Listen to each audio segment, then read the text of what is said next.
नमस्कार। आज हम एक ऐसे विषय की गहराइयों में उतर रहे हैं जो हमेशा से हमें सोचने पर मजबूर करता है। मृत्यु के बाद आखिर होता क्या है? हमारे पास एक दिलचस्प स्रोत है, एक YouTube वीडियो का ट्रांसक्रिप्ट जो गरुड़ पुराण के नजरिए से इस रहस्य पर रोशनी डालता है। खास तौर पर यह स्रोत इस सवाल पर ज्यादा ध्यान देता है कि मृत्यु के ठीक 24 घंटे बाद आत्मा अपने घर क्यों लौटती है और फिर उसकी आगे की यात्रा वो कैसी होती है। तो चलिए इस स्रोत में जो जानकारी दी गई है उसे समझने की कोशिश करते हैं। हाँ बिल्कुल। और ये समझना जरूरी है कि ये सारी जानकारी गरुड़ पुराण पर आधारित है, जैसा कि हमारे स्रोत में साफ बताया गया है। हमारा मकसद यहाँ इस नजरिए को सामने रखना है जैसा स्रोत में दिया गया है, मतलब जस का तस। अच्छा, तो इसे थोड़ा और समझते हैं। सबसे पहले ये जो बात है कि मृत्यु के 24 घंटे के अंदर यमदूत आत्मा को वापस उसके घर छोड़ जाते हैं, ये थोड़ा चौंकाने वाला लगता है। ऐसा क्यों होता है भला? देखिए, इस विवरण के अनुसार इसका मुख्य कारण है आत्मा का अपने सांसारिक जीवन से, अपने प्रियजनों से और शायद अपनी अधूरी इच्छाओं से जो गहरा मोह होता है ना, वो ये एक तरह का अनदेखा सा बंधन है। घर लौटने पर आत्मा अपने परिजनों के बीच भटकती रहती है, उन्हें पुकारती है, पर न कोई इसे देख सकता है, न ही सुन सकता है। अच्छा, यानी वो वहीं मौजूद है पर पूरी तरह अदृश्य और असहाय। हाँ बिल्कुल। स्रोत ये भी बताता है कि आत्मा अपने मृत शरीर में, मतलब जो भौतिक शरीर पीछे छूट गया है, उसमें फिर से घुसने की बहुत कोशिश करती है, लेकिन यमदूतों का जो पाश या बंधन होता है वो उसे ऐसा करने नहीं देता। और अपने परिवार वालों को दुखी देखकर उसे भी बहुत पीड़ा होती है। तो ये आत्मा इस असहाय अवस्था में कब तक रहती है? स्रोत में शुरुआती 13 दिनों के कर्मकांड, खासकर पिंडदान, इसके महत्व के बारे में कुछ बताया गया है? हाँ बिल्कुल। गरुड़ पुराण के अनुसार ये 13 दिन बेहद महत्वपूर्ण माने गए हैं।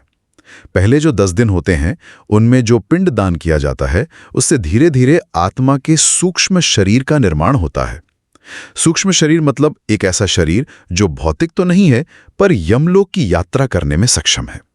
हर दिन का पिंडदान वो इस सूक्ष्म शरीर के किसी न किसी अंग या इंद्रिय को बनाता है, ऐसा कहा गया है। अच्छा, और 11वें, 12वें और फिर 13वें दिन का क्या? हाँ, तो 11वें और 12वें दिन के पिंडदान से उस सूक्ष्म शरीर को मांस और त्वचा मिलती है, ऐसा वर्णन है। और 13वें दिन का जो पिंडदान होता है वो आत्मा को वो शक्ति देता है जिससे वो यमलोक की कठिन यात्रा शुरू कर सके। इस विवरण के अनुसार इन कर्मकांडों के बिना आत्मा को मुक्ति नहीं मिल पाती और वो प्रेत बनकर भटकती रहती है। इसीलिए ये 13 दिन इतने निर्णायक माने गए हैं। यानी जीवित लोगों के कर्मकांड सीधे तौर पर मृत आत्मा की यात्रा को संभव बनाते हैं। ये तो बड़ा गहरा संबंध हुआ। तो 13 दिन बाद क्या होता है? क्या ये यात्रा आसान होती है? नहीं, स्रोत के मुताबिक तो ये यात्रा बिल्कुल भी आसान नहीं है। बिल्कुल नहीं? इसे पूरा होने में लगभग 1 साल, जी हाँ 1 वर्ष का समय लग सकता है। आत्मा को 16 अलग अलग बहुत कठिन रास्तों से गुजरना पड़ता है, जिन्हें प्रेत यातना मार्ग कहा गया है। और सोचिए जरा, इस पूरी यात्रा में आत्मा को अन्न जल मतलब कुछ भी खाने पीने को नहीं मिलता। 1 साल बिना अन्न जल के? ये तो सुनने में बहुत भयानक है। तो उसे ऊर्जा कहाँ से मिलती है फिर? उसे ऊर्जा मिलती है केवल उसके परिजनों द्वारा किए गए श्राद्ध और पिंडदान से।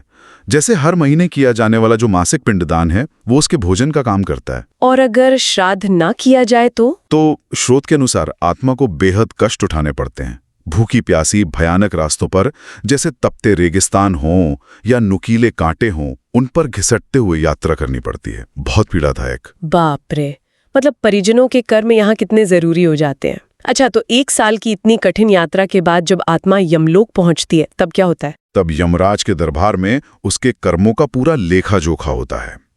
यहां पर स्रोत 2 तरह के परिणाम बताता है। एक, पुण्यात्मा जिन्होंने जीवन में अच्छे कर्म किए हैं, दान पुण्य किया है, दूसरों की मदद की है, उन्हें यमदूत सम्मान के साथ स्वर्ग लोक ले जाते हैं, जहां वो अपने पुण्य के अनुसार सुख भोगते हैं। और दूसरी तरफ जो पापी आत्माएं हैं? हाँ, दूसरी तरफ वो आत्माएं हैं जिन्होंने पाप कर्म किए, जैसे धोखा देना, हत्या, अन्याय वगैरह।